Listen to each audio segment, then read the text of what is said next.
All right, Shabbat Shalom, everyone, and welcome to our afternoon study, where we're going through, I should say, journeying through the book of Numbers and how this is the journey of the Israelites, the beginning of their journey. Last week, we looked at chapter 10, and we saw the actual departure from Sinai. 2 weeks ago, we looked at the building of the trumpets, giving a full explanation of the trumpet blast to get them into formation, how they were to move, and what they were to do in form of departuring from Sinai, literally into the Negev, into the wilderness. And, as we looked at, just really trying to understand what's going on here with them, but also what it means to us. What's interesting is in Deuteronomy chapter 1, it says this. Speaking of the journey, Deuteronomy chapter 1, verse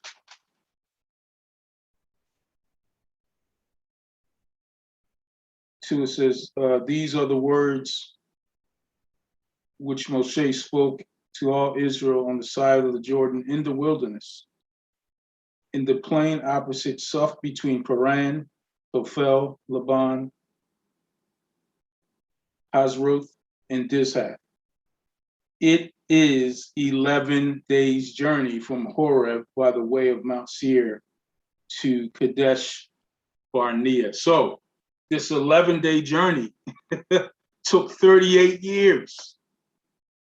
Just think about that. 11 days journey took 38 years because of Israel's response, their attitude, their actions, their lust, their sin.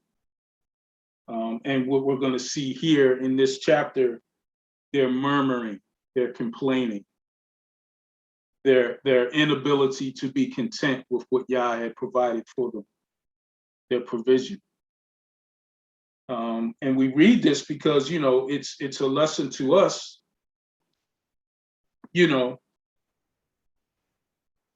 absolutely a beautiful story for us. And we know that it's historically accurate. But not only was it for them, it's just as much for us. It tells us in Romans 15,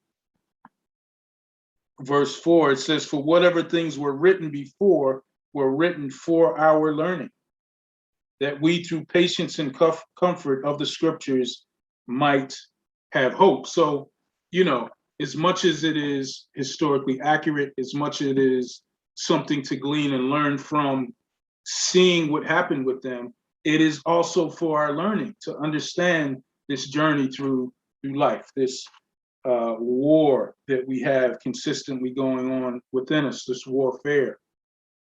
It tells us again in 1 Corinthians chapter 10, it says this in verses 6 and 7, says, now these things became our examples to the intent that we should not lust after evil things as they also lusted. And we're going to get into that and try to understand what that means to Yah when we lust, and it comes in all forms. When we think of lust, we think, primarily of sexual, in perversion or after things that are not for us, that are not meant for us.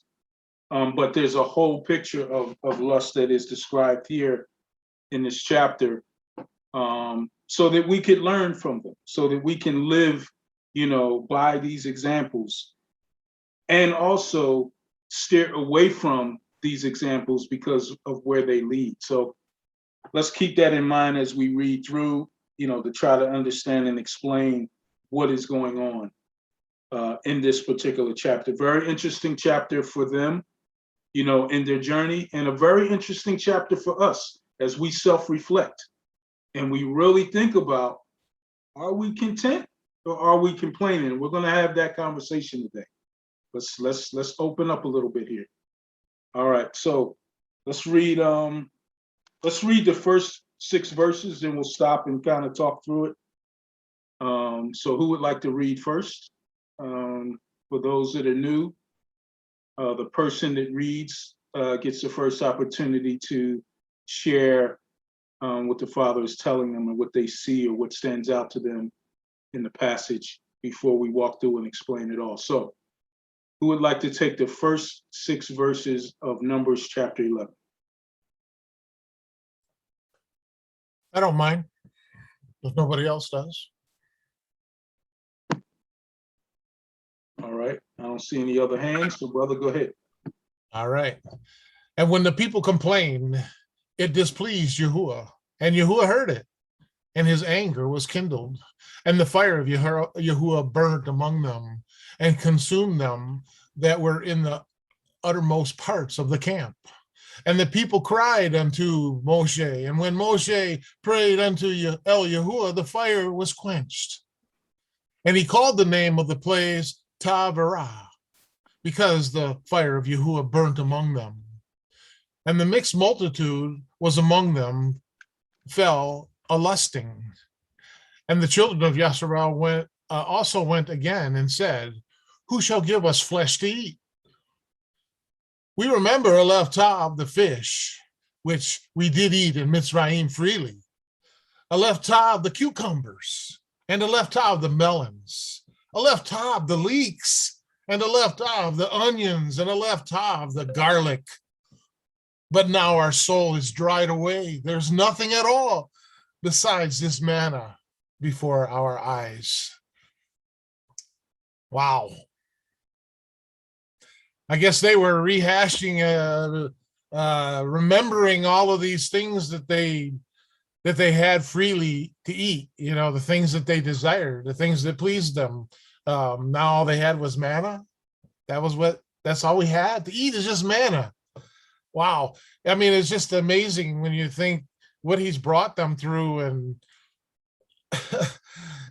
and how he sustained them with the bread and water and the quail, and now they're over here they don't appreciate what Yahuwah has given them. That's what I see here. It's like there's just like, no wonder he got upset. Think about yourself. You do your best for somebody, and they do all they do is complain. They want something else, something different.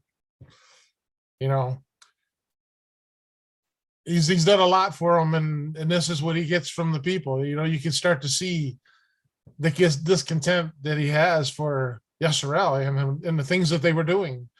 And that just reminds me of us. I mean, how does he look at us these days? You think it's any different? I mean, really? I mean, we think it's like back in those days is all it was. We're his people today. So are we content with what he's given us in this life, where he's taken us? Even when times of difficulty come, I mean, it's hard to not complain about things, and want better. But he wants us to have eyes to be able to see things that we're supposed to get from this lesson, why we're in this, what he's bringing us through, so we can appreciate where he's taking us to. That's where I'll leave it at right there. Hallelujah. Absolutely, brother. You raised some interesting points, and we can kind of get into that. And I was looking at the previous chapter, verse 34 of chapter 10, and it says, "And the cloud of Yahuwah was above them by day when they went out from the camp." So it was whenever the ark set out that Moses said, "Rise up, O Yahuwah, let your enemies be scattered, and let those who hate you flee before you." And when it rested, he said, "Return, O Yahuwah, to the many thousands of Israel." So now they get on their journey, and they're just starting their journey, And it's like a couple days, 3 days, 4 days into their journey, and they're murmuring. This is something that was customary though with Israel, because back in Exodus chapter 15, it says this in verse 22. It says, "So Moses brought from Israel from the Red Sea. Then they went out into the wilderness of Shur. And they went 3 days into the wilderness and found no water." 3 days into the wilderness, found no water. Now, when they came to Marah, they could not drink the waters of Marah, for they were bitter. Therefore, the name of it was called Marah. And the people complained against Moses, saying, "What shall we drink?" So there seems to be this constant ungratified response from them after they've been delivered from something. We look at this whole idea of murmuring, this complaining, and how it seeps into the very core of the foundation and rots it from the inside out. Murmurers, complainers, gossipers are contagious. It's a disease. And we got to be very careful not to let that be our biography, family. Someone comes to you complaining about the way things are done, or what's being said, or what's not being done, or why don't they do it this way? All of these different things. And then the murmuring starts, then the complaining starts. And the next thing you know, there's this big uproar and a big problem with the people, and that's what's going on here. I was looking at, we're going through the Gospels, and I was reading ahead, some things. I was looking at Mark chapter 14 and John chapter 12, where it was talking about the alabaster box and it being broken open, and how they were complaining about the cost, and what it was. And, we read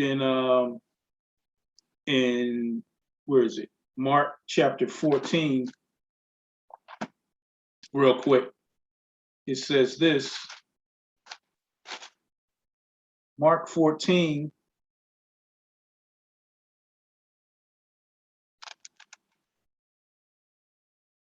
starting in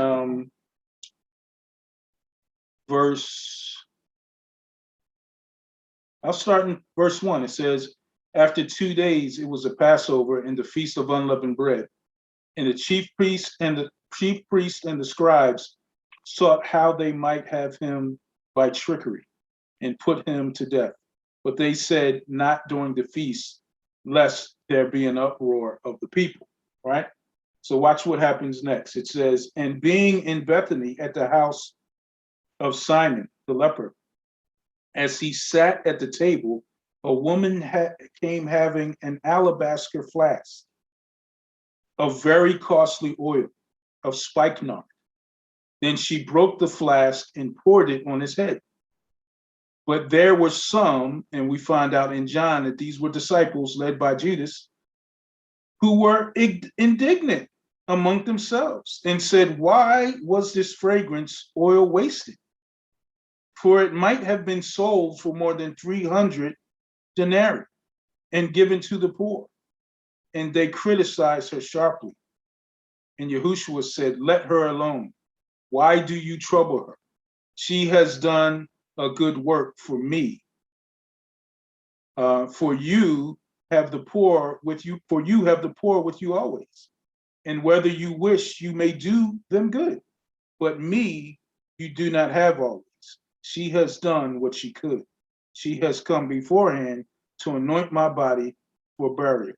Assuredly, I say unto you, whether this gospel is preached in the whole world, what this woman has done will also be told as a memorial to her." So we see clearly there was something that she was doing in regards to making sure that she served the master that they just didn't see. And the murmuring started, and they started complaining, speaking against her negatively. In John, the same instance, it talks about Judas being the one that stirred this up, how he cared for the poor when he really didn't care for the poor. It was about what he could sell this oil for, or the worth of it. But this is how murmuring starts. This one little thing, one little, portion of what is being done. Father has led them out of bondage. There's a mixed multitude. Exodus tells us that there were Egyptians that came out, some freed slaves also, right? So these Egyptians, some of them truly converted, but some did not. They were just moved by all of the things that were going on, the signs and wonders, the parting of the Red Sea, but really had no foundation of faith and belief in the one and true Almighty Elohim. So we see that these people became trouble. They started the murmuring. And all of these people started what we see going on right here, the murmuring. And it's interesting how, it gets down in verse, 5 and 6. It says, we remember the fish which we ate freely in Egypt, the cucumbers, the melons, the leeks, the onions, the garlic. But now our whole being is dried up. Here is nothing all except this manna before your eyes. That's an attitude of contempt, So you just completely forgot that you were in bondage. You completely forgot that you were being whipped, that you were in chains, that you were that your firstborn, the killing of your babies. You forgot all that, right? You forgot the crying out to Yah for deliverance, but you're only remembering the garlic, the leeks, the potatoes, the tomatoes, what have you, that you ate freely. And here Yah is providing for them, and really giving them exactly what they need out of the sky, raining manna from the sky. And it festered, because as we read on, we get further on in Numbers, we see that all of these things, this complaining attitude of contempt becomes, continual throughout. We read all the way in Isaiah, how they wanted to go back to the way things were in Egypt. Even they wanted to go back to Egypt. They wanted to go back to the Negev to get there, right? So all of these things were based upon them not being satisfied with the provision that Yah was giving them. Numbers chapter 21, it says this in verse 5, and the people spoke against Elohim and against Moses. Why have you brought us up out of Egypt to die in the wilderness? For there is no food and no water, and our soul loathes this worthless bread. So it's a continual thing. Let's talk about that for a minute. Let's park here and just really try to understand this whole idea, this lust that they have for things when Yah was providing for them. Lust itself is a slap in the face of the provision of Yah. We're lusting after something that we already have. We're lusting after something that is a desire based upon a twisted thinking that is not of Yah. And it completely blinds us from all things of Yah.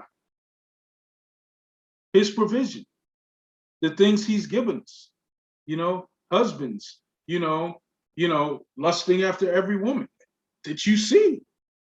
You are slapping Yah in the face for the wife that he gave you. Wives, lusting after every man that you see. You are slapping Yah in the face of the provision he's given you and your husband. We have to learn how to be satisfied with what Yah gives us. We have a small house, but we see our neighbor get a big one. but you forgot you have a house when you used to live in an apartment. When before that, you was living at your mom's house in a room that you grew up in, you know? So we have to make sure that we understand Yah's provision for us, you know? We want a new car, but the car you have is running well, right? So all of these things, though them in themselves are not bad things, we have to learn how to be satisfied with what we have at the present time, specifically if we want for nothing. They literally had manna falling out of the sky. This wasn't something that was growing that they could pick. It was falling out of the sky, and they were complaining about it. You know, this is amazing to me, but you know, this is also us. Family, what are we complaining about? You know, if we're right now self-examining, you know, okay, let me back up. Maybe not you guys, me. What am I complaining about? You know, if I look at my life, are there things that I'm wanting or desiring or lusting after that I already have, but that I either want more of or bigger of, right? We have to do these things, you know? Are we allowing murmurers to hijack what Yah has given to you? To hijack your mind, to get you thinking about something or someone in the way that they see. You know, because what murmurers do is they basically give you a case and get you to believe in what they believe about that situation, that person, those people, that group, that assembly, that fellowship, whatever. And 9 times out of 10, it holds no merit when you really look at what's being said. So we got to be careful not to buy into these murmuring, selfish, contempt attitudes that come with murmuring. You know, this is for our learning. This is so that we can be better. This is so that we can be lights. You know, we're growing together, we're learning together, you know, but we do everything together. That means that there's going to be some difficult times. That means that there's going to be some situations where that are very difficult to deal with, to go through. Maybe a person in the fellowship you had a dispute with. Does that mean you go to somebody else and start talking about that person, or you go to that person and say, listen, sister, or listen, brother, can we talk? Can we just have a moment, break some bread, you know, go on Zoom, you know, whatever the case have you, you know, we have to do what we can do within our fellowship. Or do we say, find somebody else and say, yo, this and that, you, and you'll call so-and-so and see he was, and then she said also, you know, or do we do that? Because that's what becomes the cancer. That's what becomes the contempt, you know? We have to learn how to shut that out, you know? Examine yourselves. What were the Israelites doing? They were complaining about something they didn't have and missing what they did have. They completely forgot everything. You know, you hear people talk about it all the time, about their partying days and drinking and whatever. You know, they tell you the highlights of it.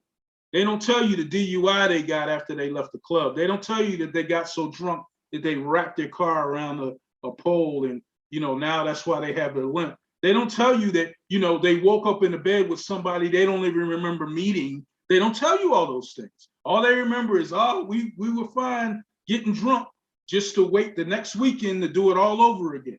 Selective memory. That's what was going on here, and that's what we need to make sure that we steer away from. So, all right, a lot of hands. Let's start seeing what you guys got to say. The Silver family. Shalom, shalom. I find this to just be wonderful, wonderful study, wonderful points. Couple things I wanted to share for my own self was that trying to have these types of conversations, first of all, is a blessing because everybody doesn't break bread this way. And so I'm thankful because there are people who look at the scripture per the letter.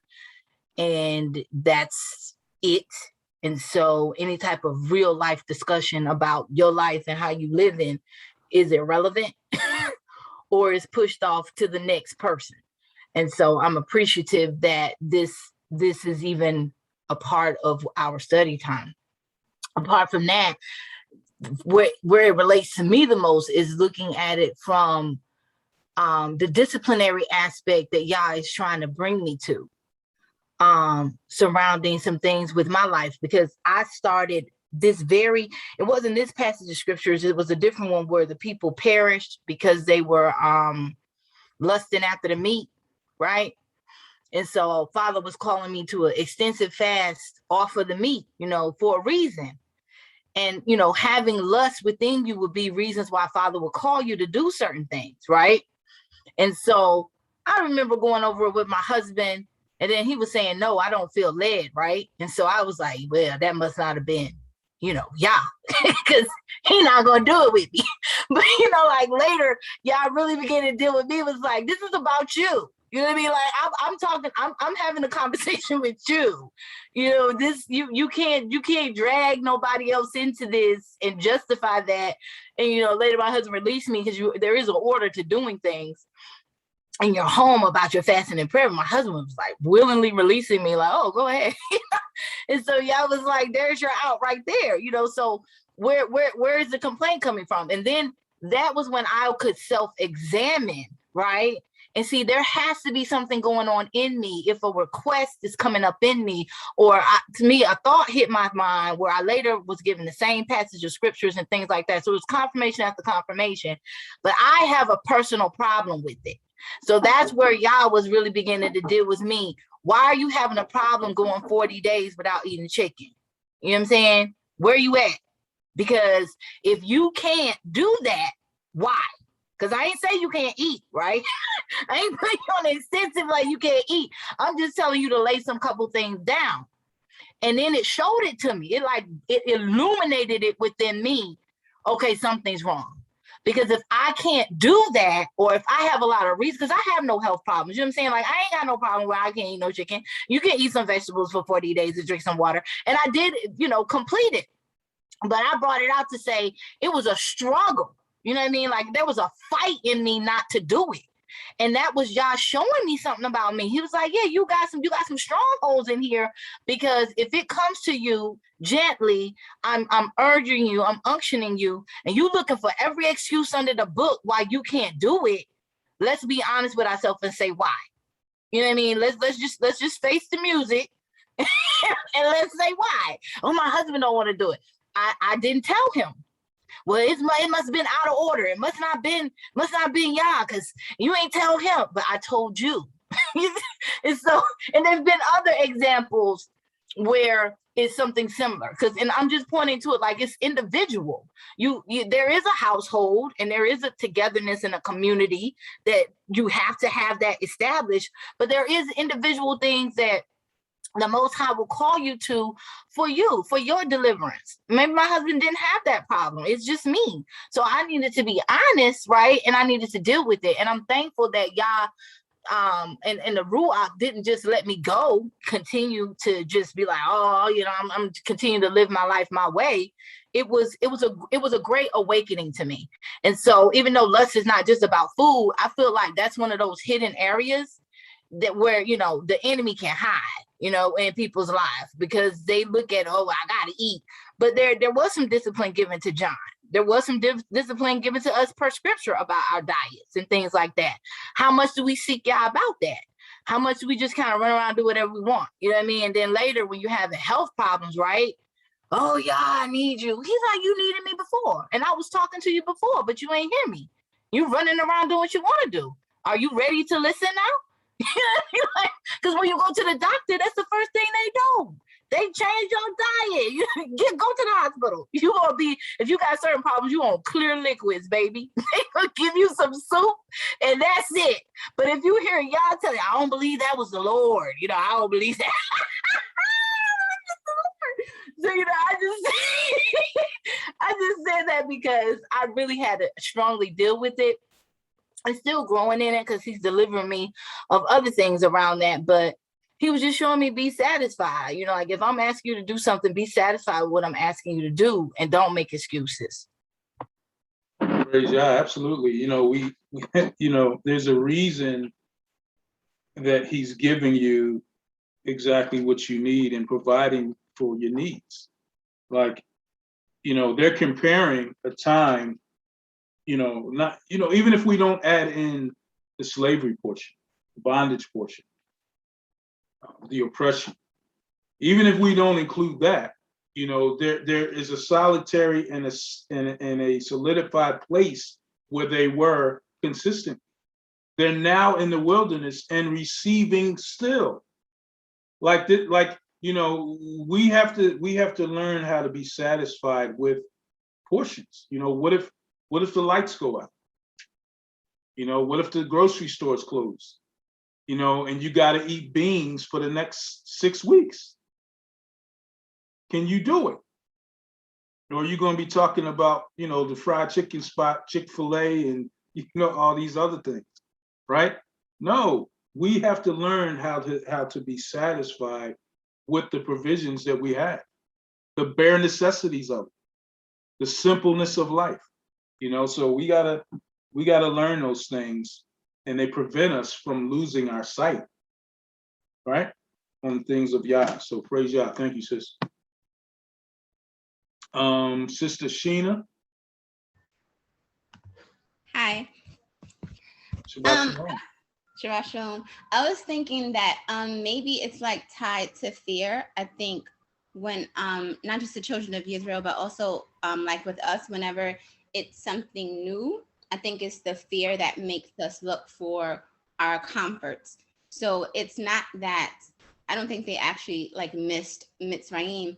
I think it's like this place, it's scary, it's different. And not only it's amazing things happening. And so like food is coming down, like food is being provided for us. So we have to actually, can we continue to be obedient? Because this is like, I feel like it's being called to a higher level, to a different level. And so if he's able to do all of this, am I able to do my part? I feel like it was easier in Mitzrayim. Sorry. Yeah. I feel like it was easier in Mitzrayim. And so that's why I think they kept saying, oh, remember this, remember that. I think it wasn't necessarily that they missed those things. They probably were tired of eating. I think the main thing driving it is the fear, like this is something new that we're not used to, and we're going to be called to a different thing. I think similar, I don't know her name because it just says Silver Family, but similar to what she was experiencing. And I did it also when I stopped giving meat. I think it's something when, what are we tied to? And is it something that we actually desire, if it's something that's in us, or if it's just a habit? And if once we realize that some things are just habits and we're being called to something new and like a new version of ourselves that we're not familiar with, I think that's scary. And so that's when people may like lust at, or go back to their comfort levels, or try to seek something that they may not actually want, because this new them that's being created is scary and it's unknown. And so they try to like bow out and look for a way out, so they don't have to grow and change, because they don't know what they're growing into, but they know what they've been, and they know what the people around them are. And so they don't want to change because of fear, not because of desire. Yeah, absolutely. I think it's both, though. I think it's that they were comfortable and they were used to and the change, you know. But I also think that they're saying we remember, you know, we want these things, we miss these things, we miss being there. Like, I would rather be in bondage with all of these things than to be free and eat manna. That's what they're saying. You know, it's an attitude that comes with all of that. So I think it's both. I think that it's, you know, when we look at change, you know, there's fear of change. You know, if you've ever been involved in a company buyout, what happens, you know, for a while you still do things the same way until you get acclimated, and then the company changes all the programs that you use, and then they change this way and that way and this whole new way, and then people are like, well, why are we changing what we're used to? We know this way. Now I got to learn something more. So I think that's part of it, but I also think that they miss it. because throughout their journey, you know, we go through the point where they want to go back because they felt there was a protection, there was a provision there, and they forgot that they were in bondage. So I think that they remembered certain things and they forgot certain things, and all they can see was that they were sick of this manna. They were tired of it. They didn't want it anymore. But we're going to see what Yah does about that, because he answers this, right? So we're going to continue. Sister Yahara. Yes, this is all great discussion. And there was something, you know, that Sister Sheena and Sister Silva both brought out that really resonated with me, and as much as, like, you know, the whole thing about you know, walking in the newness of who we are, because who we are in Messiah, you know, it's you know, it's new territory. And you know, we had found comfort in the flesh, living a self-directed life, even though that self-directed life was, as you said, Brother Rod, far from, you know, the life that we really wanted to live. So that when we reflected back on that old life, we, you know, consciously don't remember certain things that were not so comfortable, you know.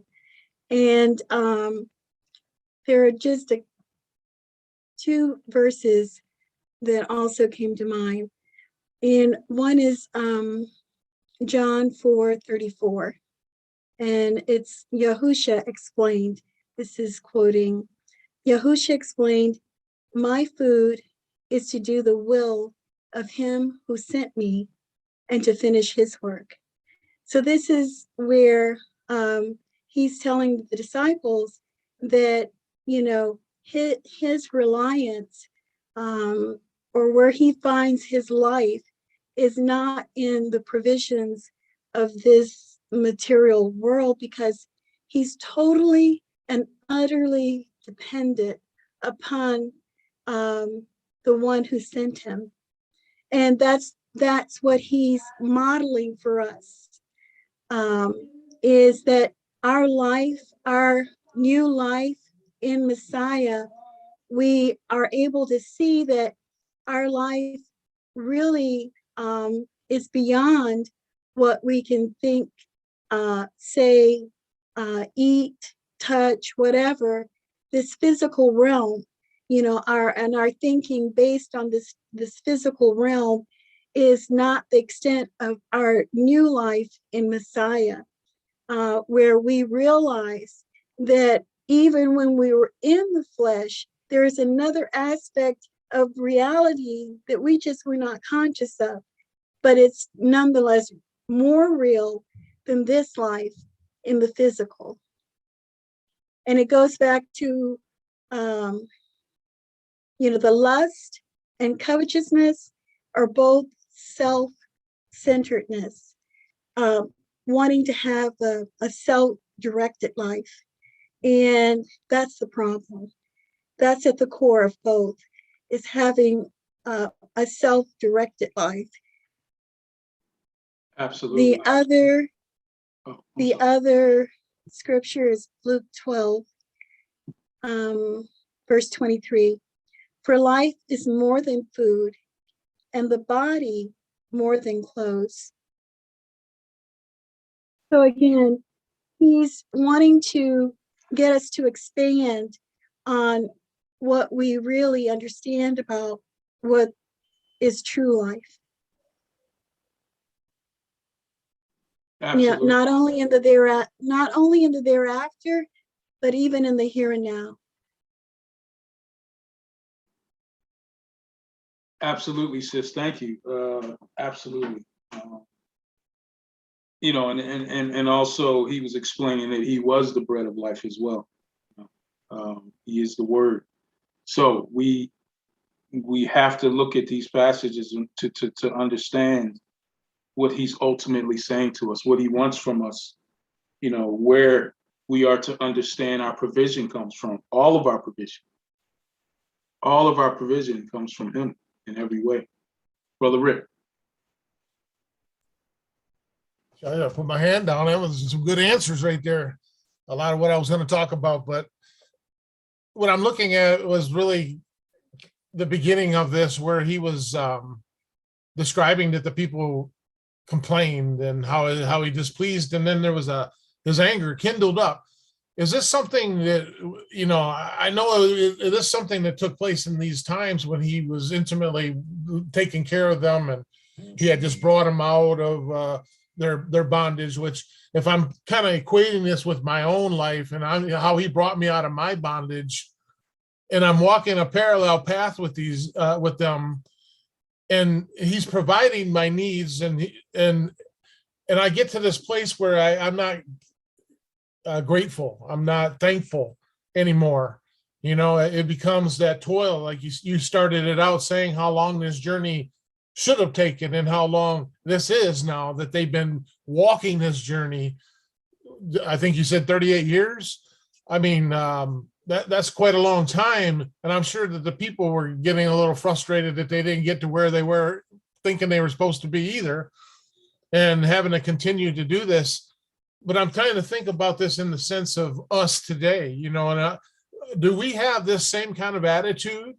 Where if we're having difficult times and we're trying to rely on Yahuah for sustaining us and providing for us, and it just doesn't seem to be what we expect, so we start to complain and murmur about our lives and how miserable it is, or whatever might be the case. We're very thankful that Yahuah's fire here, and we've seen this thing mentioned before about fire and how it's consuming and what it's for, and we see it here, the fire of Yahuah burn amongst them, and it consumed them. And they, so much so that they were crying out to Moshe. Why?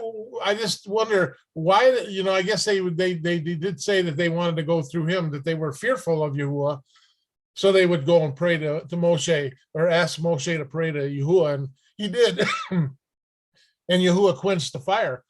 Is it as simple as them realizing this and not crying out themselves? These are lessons that I think that we should be gaining from this, from this story and just this little section, that these people were so ungrateful that they were thinking about food as simple as fish and cucumbers and melons and leeks and onions and garlic. I mean, those aren't the things that you should be lusting at. So I'm looking at the word lust. I mean, what is that word lust really representing here? We know it's not sinful, but it's a strong, a very strong, like, desire, an intense desire or longing for something that it's almost an insatiable type of a desire that's, and I guess it creates it in their own thinking. It's like, I don't even want to be here no more. I want to go back. I'd rather be back there in bondage again, eating so I can eat food. They've been set free, and yet they're concerned about their bellies.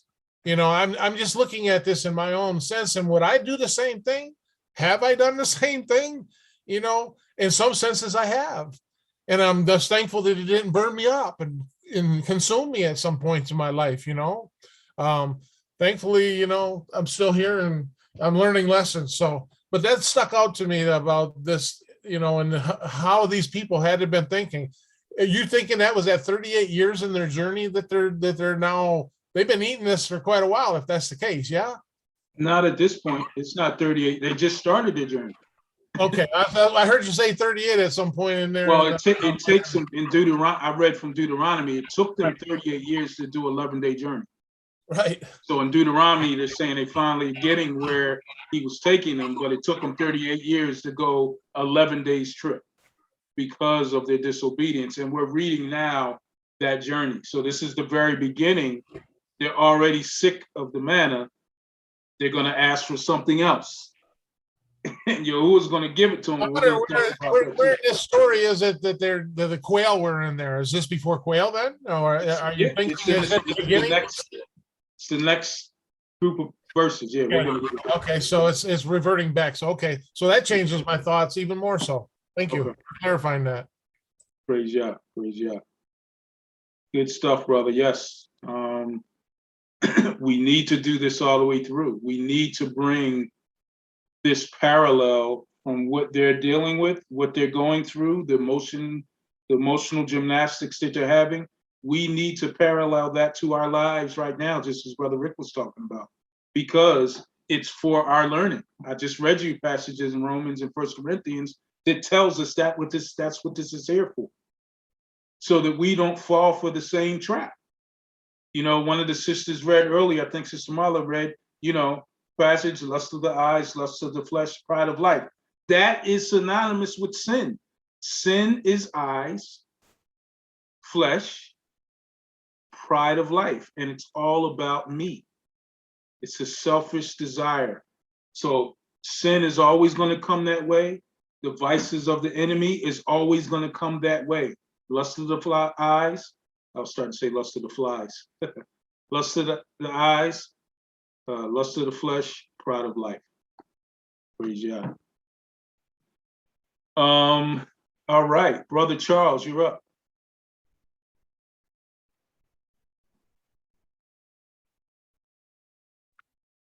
Yeah, Shabbat Shalom.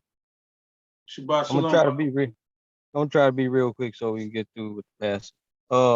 Yeah, I believe it's all of what everybody said, especially fear. Fear, no understanding, never seeing this before, never going through it, and mainly fear because the beginning of knowledge of everything is fear of Yah, and Hashatan does the opposite. The fear brings no understanding. So it's just like I like to correlate it with things around. Like just say you see two brothers, especially in Chicago, you see one brother run, he gonna run because he run. And then Yeah. you ask him what he running for. He like, what that there? You ain't see that? He looking like, oh man, that's a certain type of bug. And the reason why I'm scared because I never seen it and I never been through it, So, that's all I had to say. Yeah, nah, that's good, brother. That's a great point because, fear, it reminds me, you taking me back, brother. Growing up in Philly, there were certain things that we did as teenagers. And I just remember one particular year where, everybody went downtown, right? And it was just so many people downtown. Like we're all 15, 16 years old. There's obviously mischief going on. There's things going on sometimes. People trying to break into stores because there's so many people down there at one time. And it seemed like every 2 minutes, there was screaming and running. Like every 2 minutes, just screaming. It was just like, I did not enjoy going downtown for this particular day, just to be, and we didn't even know what we were running from. We were running, like Charles said, just because the other guy was running or the other sister was running. So it just reminded me of that time. But the whole idea of fear, unknowing is the point, because we're not supposed to be afraid because our provision is coming from him. That's where our faith lies. So good point, brother. Jim. Shalom. By the way, there's a bad storm here, so hopefully we're able to stay online. How far did we get in the scripture reading? To what verse? Verse 6. Verse 6. Okay. All right. Well, I'll only share one of my two comments. It had to do with, actually, I just wanted to read the scriptures in a different translation. Sometimes I like to do that to get, a different perspective. Could I do that? The whole first 6 verses? No, just verse 4, 5, and 6. Go ahead. All right. So this is just another version, and I don't even know what this says. Instead of the mixed multitude, it says the foreign rabble. I'm not even sure what that means.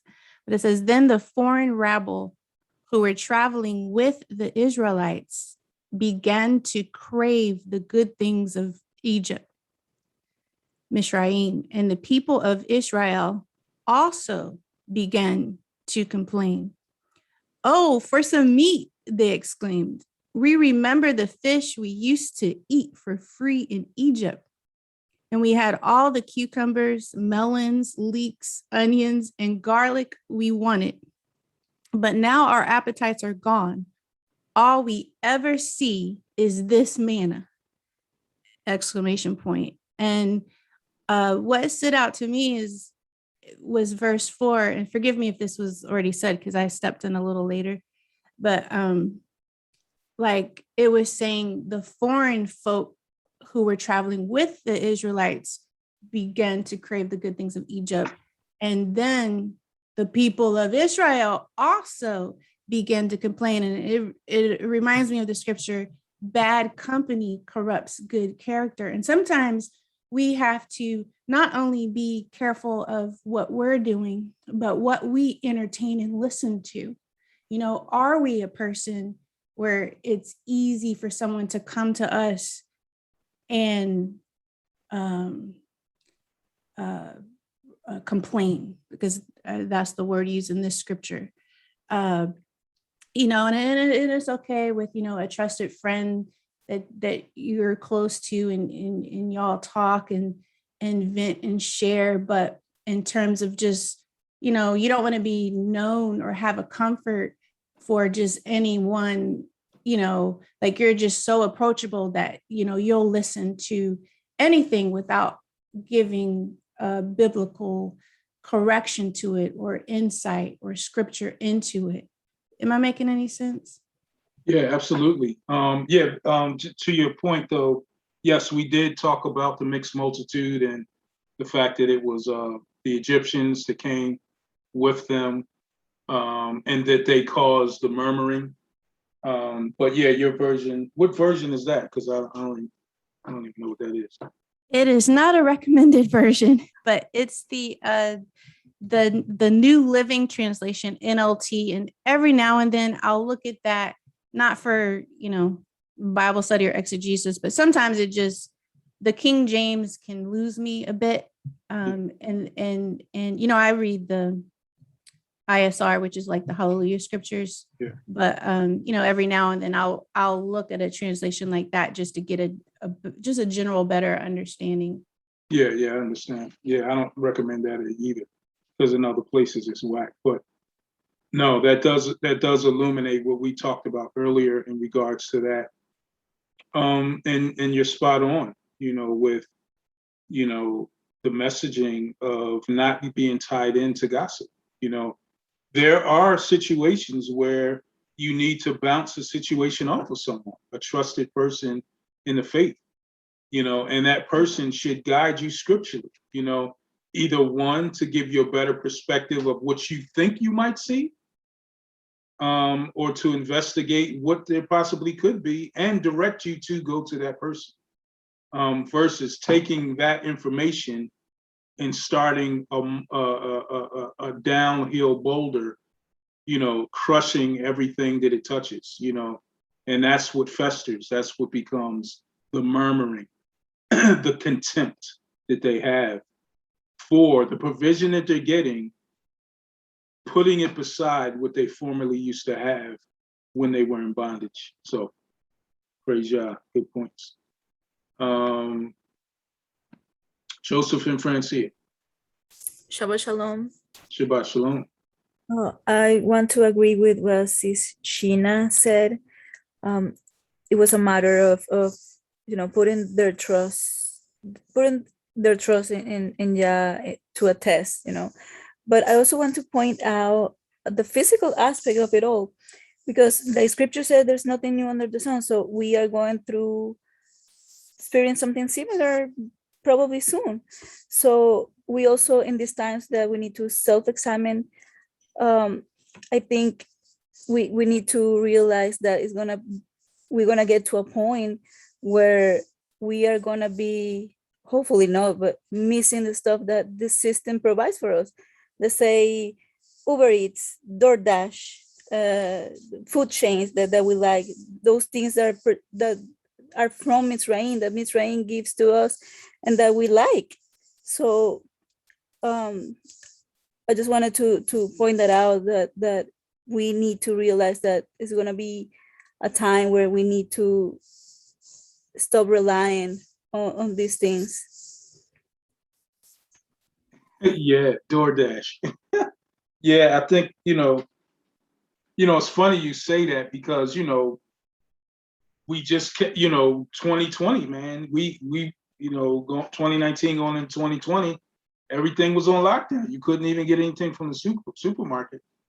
DoorDash, what was the other one? Yeah, Grubhub, those things became very popular. And then our very refrigerator lucrative went out. for those that were doing it. And if you didn't stock up, if you didn't have provision, if you weren't prepared, that's what you had to rely on, I think this is a precursor, these things we have to be prepared for. But we also have to be prepared to be satisfied with our daily portion, give us enough for today that we're satisfied and full. And we know you'll feed us again tomorrow. That's what he wanted from them, So praise Yah. All of you guys are bringing in some great insights to this passage. Sister Iris. Hallelujah. Everything that has been said has been wonderful. And the revelation that I am receiving as we're reading this is that how Yah was bringing his people through purification as he brought them through the waters, which is purification through the Jordan. And now he is trying to cleanse them in terms of their natural food. So he was providing clean foods that came from heaven, and how because the company that they brought with them, like we were saying, that who we associate ourselves with, we can become those people if we're not careful. And so as Sister June was reading, that at one point it says our appetite was gone. So they not longer was lusting after the food that they were eating in Misraim, in Egypt. But then because they were associating themselves with this other people that came with them, who still were in the flesh, lusting after those things, they were now desiring or lusting after natural foods that, like, you don't remember that I'm trying to cleanse you. Yah is saying to them, look, I'm bringing you into a new thing. And it's like when we're walking in this new journey, the set apart life, our flesh is uncomfortable because now we leaving those things behind, but Hasatan will come and bring in remembrance all those things that we had before, which is lust, it's flesh. So I just wanted to bring that up, how like Yah was trying to purify them. He brought them through the water, the meaning of the water, bringing them through the Jordan. And now he's all right, I'm going to purify you through that. And now I'm going to cleanse you in this other way where let me provide for you. So all those things that you desire will be gone as well. So I just kind of wanted to connect that. I'm not sure if it makes sense, but I was thinking about that. Oh, it absolutely does. I like your analogy to the cleansing and purifying, because even in the verse that Brother Rick pulled out, where he was talking about the fire that burned, in the midst or the right outside the camp, the outskirts of the camp. Listen to verse 3. It says, so he called the name of the place Taberah, because the fire of Yahuwah had burned among them. So even in that sense, the fire, Taberah, means burning, So not only was it a warning to the murmuring, but it was also a purifying agent to cleanse of the bad foolishness that was going on. So it would no longer continue. And it will continue, and he will continue to purge these things. So the burning is also a purifying agent to the Israelites in their mind to know what to do and what not to do. Praise Yah. Good points.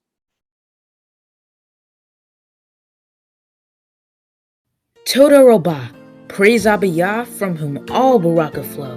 We hope this video encouraged you today.